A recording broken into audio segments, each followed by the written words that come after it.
मागच्या एका महिन्यापासून सुरू असलेलं इराण विरुद्ध अमेरिका युद्ध आता अशा टप्प्यावर पोहोचलंय जिथं हे दोन्ही देश चर्चेसाठी पर्याय शोधतायत. अमेरिकेचे अध्यक्ष डोनाल्ड ट्रम्प यांनी इराण सोबत चर्चेची तयारी दाखवली आहे. दुसरीकडे इराण सुद्धा चर्चेसाठी तयार आहे, पण यासाठी त्याच्या वेगळ्या अटी आहेत. आता दोन्ही देश चर्चेसाठी अनुकूल असले तरी त्यांच्यामध्ये चर्चा नेमकी कोण घडवून आणणार? इराण आणि अमेरिका यांच्यामध्ये मध्यस्थी करण्यासाठी कोणता देश तयार होणार?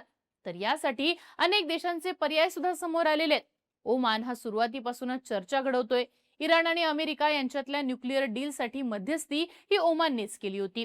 कतारचं नावही यात चर्चेत आहे. पण मागच्या काही वर्षांमध्ये मिडल ईस्ट मधल्या कोणत्याही संघर्षात कतार हा देश मध्यस्थ म्हणून समोर आलेला आहे. तुर्की सुद्धा आहे. हा देश सुद्धा इराण आणि अमेरिका यांच्यामध्ये मध्यस्थी करण्यासाठी उत्सुक आहे. पण या सगळ्यामध्ये एक देश असा आहे ज्याचं नाव या शर्यतीत सगळ्यात आघाडीवर दिसतं. हा देश म्हणजे पाकिस्तान. इराण आणि अमेरिका यांच्यामध्ये युद्ध थांबवण्यासाठी सध्या पाकिस्तान मध्यस्थ म्हणून समोर आल्याचं बोललं जातंय. पाकिस्तानचे पंतप्रधान शहबाज शरीफ यांनी वाटाघाटींसाठी इस्लामाबाद हे तटस्थ ठिकाण म्हणून ऑफर केलेलं आहे. महत्वाचं म्हणजे इराण आणि अमेरिका हे दोन्ही देश पाकिस्तानला मध्यस्थ बनवण्यासाठी अनुकूल असल्याचं म्हटलं जातंय. त्यामुळेच आता प्रश्न उभा राहतो, तो म्हणजे पाकिस्तान हे कसं साध्य करतोय? इराण आणि अमेरिका यांच्यासारख्या दोन मोठ्या देशांचं युद्ध थांबवण्यासाठी पाकिस्तान मध्यस्थ म्हणून का समोर आलाय आणि कसा समोर आलाय? या सगळ्यामध्ये पाकिस्तानची भूमिका का महत्वाची ठरतीये, समजून घेऊयात आजच्या व्हिडिओतनं. नमस्कार, मी आरती आणि तुम्ही बघताय बोल भिडू. सगळ्यात आधी इराण विरुद्ध अमेरिका युद्धात पाकिस्तान मध्यस्थ म्हणून कसा समोर आलाय ते पाहूयात.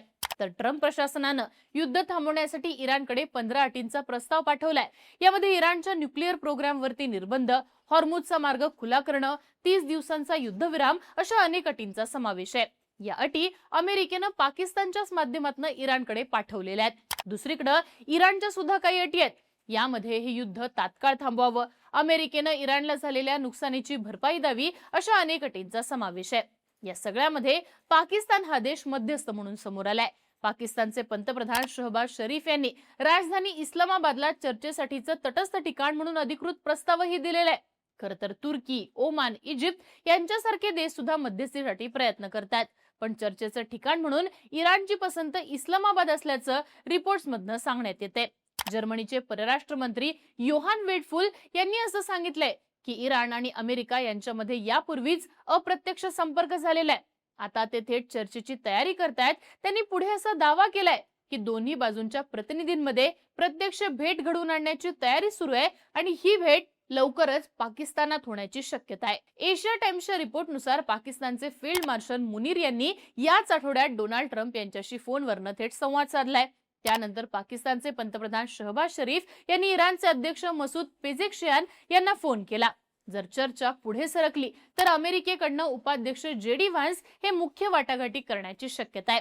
ट्रम्प प्रशासनातल्या इतर व्यक्तींपेक्षा इराणची पसंती व्हान्स यांना असल्याचं बोललं जाते. व्हाईट हाऊसचे विशेष दूत स्टीव्ह विटकॉफ आणि जॅरेड कुशनर यांचं नाव सुद्धा या सगळ्यामध्ये समोर येत आहे. दुसरीकडे इराणकडनं तिथल्या संसदेचे सभापती मोहम्मद बागेर गालिबाफ यांचं नाव या सगळ्या चर्चेमध्ये पुढे आलंय. पाकिस्तानी अधिकाऱ्यांच्या म्हणण्यानुसार इराण आणि अमेरिकेमध्ये या आठवड्याच्या शेवटी चर्चा होऊ शकते आणि ही चर्चा इस्लामाबाद इथं होऊ शकते.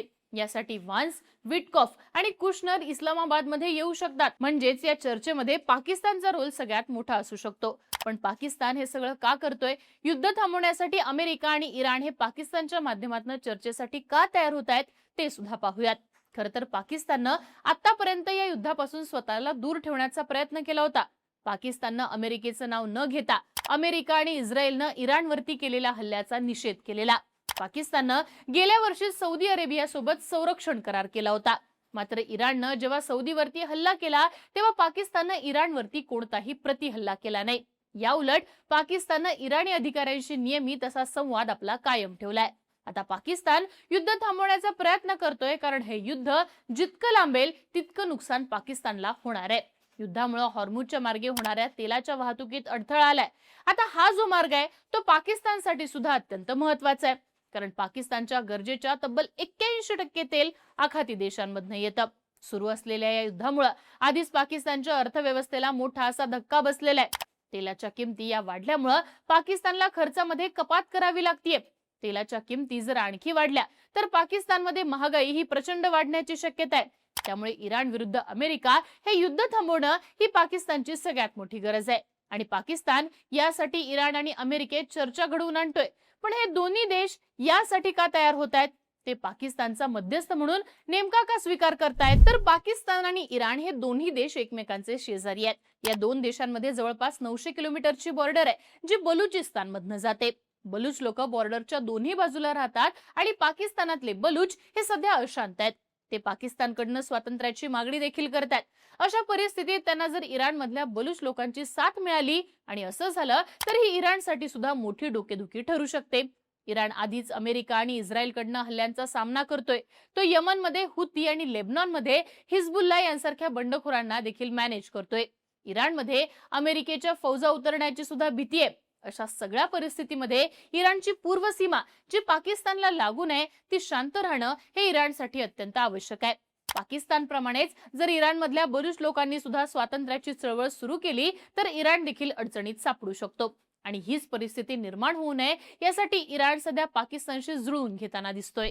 मुळात इराण आणि पाकिस्तानचे संबंध पूर्वीपासून चांगले राहिलेले आहेत. इराण नंतर पाकिस्तानात शिया पंथीयांची संख्या ही सर्वाधिक आहे. पाकिस्तानच्या एकूण मुस्लिम लोकसंख्येत शिया पंथीयांची संख्या 10 ते 15% इतकी आहे. युद्धाच्या पहिल्याच दिवशी जेव्हा इराणचे सुप्रीम लीडर अयातुल्ला खामेनेई यांचा मृत्यू झाला त्यानंतर पाकिस्तानात देशव्यापी आंदोलनही झाली होती. मध्यस्थीचे प्रयत्न करणाऱ्या कोणत्याही अरब देशाची ही परिस्थिती नाहीये. हे सगळे देश सुन्नी बहुल देश आहेत जिथे शिया पंथीयांची संख्या ही अत्यंत कमी प्रमाणात आहे. त्यामुळे इराण आणि पाकिस्तान यांच्यामध्ये एक नैसर्गिक मित्रता आहे असं सांगण्यात येतं.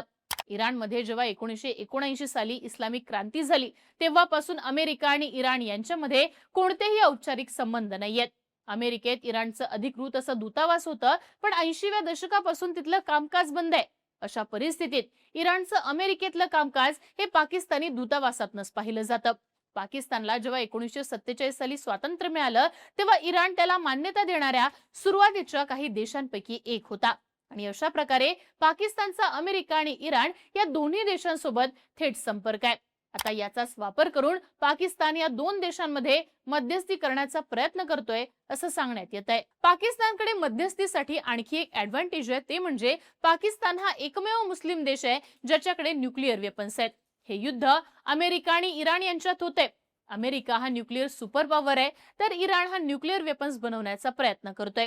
आता त्यांच्यामध्ये मध्यस्थीसाठी ओमान, कतार यांसारख्या देशांनी ऑफर दिली आहे खरी पण या कोणत्याही देशाचं पाकिस्तान इतकं वजन नसल्याचं सांगितलं जातं. पाकिस्तान हा एक न्यूक्लिअर स्टेट असल्यामुळे त्यांना मध्यस्थीची ऑफर देणं हे महत्त्वाचं आहे. याशिवाय पाकिस्तानची सौदी अरेबियासोबत डिफेन्स डील देखील आहे. सौदी अरेबिया हा अमेरिकेचा अत्यंत जवळचा मित्र देश आहे आणि अशा प्रकारे पाकिस्तान, इराण आणि अमेरिका या दोन्ही देशांसोबत आपले चांगले संबंध हे जपून ठेवलेले आहेत. सौदी सोबतच्या डील नुसार जर सौदीनं इराण सोबतच्या युद्धाला सुरुवात केली तर पाकिस्तानला देखील सौदीची मदत करावी लागेल.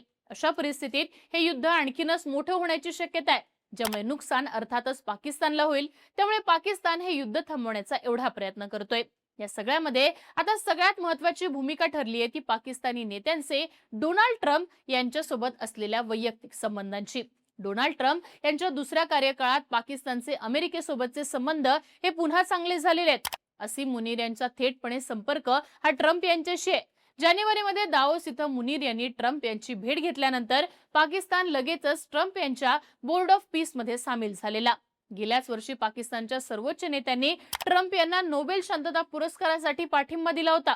मागच्याच वर्षी भारत आणि पाकिस्तानात सीमेवर संघर्ष झालेला त्यावेळी या दोन देशांमधलं युद्ध मी थांबवलंय असं ट्रम्प यांनी अनेकदा म्हटलेलं आहे.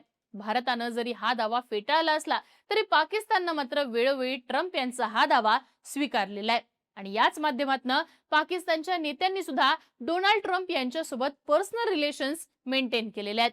जगातला कोणताही देश सध्या या परिस्थितीत नाहीये त्यामुळेच या युद्धाच्या परिस्थितीत पाकिस्तान हा देश सध्या मध्यस्थ म्हणून समोर आल्याचं दिसतं.